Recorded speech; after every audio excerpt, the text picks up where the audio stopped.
Greetings, dear viewer, and welcome to Purposes Crossed, where I hope that people who are called by Jesus for different purposes cross paths and exchange ideas. In this video, we continue with our series of reflections on the Sermon on the Mount.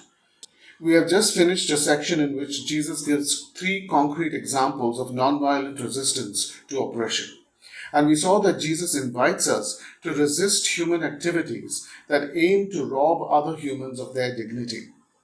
While most people would, at least in theory, validate the idea of resisting oppression, such resistance has often been done in ways that Jesus might not have approved of. Knowing this, Jesus moves to explicitly discussing how we should treat those who mistreat us. No other teacher ever told his or her disciples to love those who hurt them. It is contrary to everything that we are led to believe and do.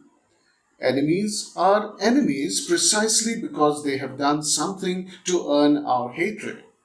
How then can we love them? This is how conventional wisdom goes. But Jesus does not afford us the luxury of adhering to conventional wisdom. What he says is, look at it from another perspective. As my disciples, you ought not to be antagonistic toward anyone. Hence, an enemy is not one who has hurt you, but one who for some reason is antagonistic towards you. It is the other person's attitude towards a Christian that makes him or her a friend or enemy, for the Christian ought to have only one way of relating, in love. What of those who persecute Christians then? Have they not hurt us and become our enemies? Not so. People who persecute Christians do so because they perceive Christians to be a threat. And, in fact, Christians are a threat to any oppressive status quo. By pledging allegiance to Jesus, we become agents of deliverance. Consequently, those who benefit from the oppressive situations will view us as enemies, will become antagonistic towards us, and then might even persecute us. In other words, becoming a Christian is not a neutral act.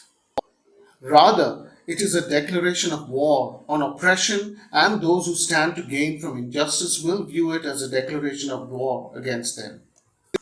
Jesus cites the example of God, who gives generously even to those who have made themselves his enemies. God does not consider them enemies. Rather, the wicked person acts wickedly because he or she has considered God an enemy. But God always responds in love, and Jesus asks us to do the same. However, we are quick to find any number of excuses to feed the enmity perceived by those who offend us. We speak of not becoming doormats. We urge Christians to be assertive. But this is not what Jesus instructs us to do. He tells us not to take this persecution personally. People persecute us because they perceive Jesus incorrectly.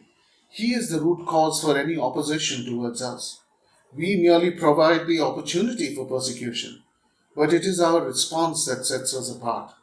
All others will retaliate. Many will do so violently.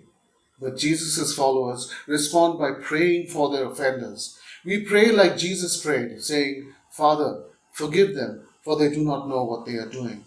And indeed, we can love and pray for those who hound us only because we truly believe that they act in ignorance of who Jesus is and of what he has accomplished for them.